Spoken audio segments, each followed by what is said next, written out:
because everybody's trying to pick up a model that works in a foreign market and just try and pick it up and plug it into Vietnam. So what I love the most about you, everything else really showed off. I've seen you the first time and what we've been working so far together in hospitality, work in Vietnam, outside Vietnam, especially Vietnam. But I think the positive one is something I love the most from you, about you. Because I meet with so many expats and people say that working in Vietnam, there's amazing thing. But why so difficult? So hard. And we, with the Chopstick friend and our job of about 15 years, try to find out what the difficult part. Everybody talk about amazing part.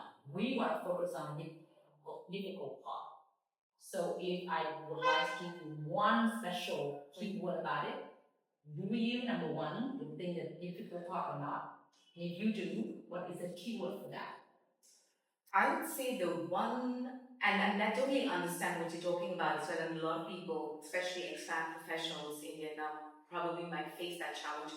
And I would say that one keyword would be cookie cutter, because everybody's trying to pick up a model that works in a foreign market, which works in, let's say, the US, or let's say works in Europe, or let's say works in Australia, and just try and pick it up and plug it into Vietnam.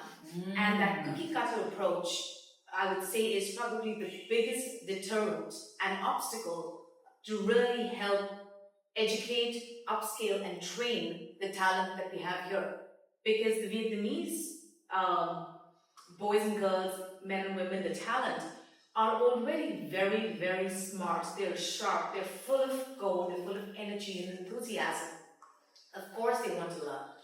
But what we need to also realize, and this kind of is part of the solution from my perspective, of how do we bridge that gap, is to ensure whatever is globally consistent. You have your SOPs, you have your procedures, you have your policies.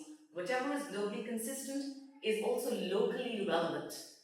So it has to make sense for the local market. It has to make sense for Vietnam. It has to make sense for both the service provider and the audience. There needs to be a way in which we can bridge that gap, and in which it brings me to your example of the Chopsticks friends.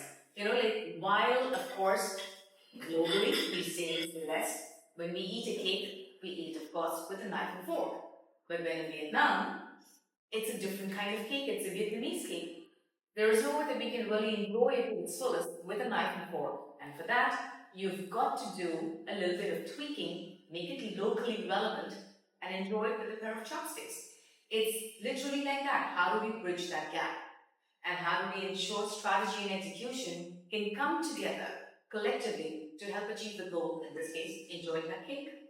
You not only answer the question, you make another question and you already answer it.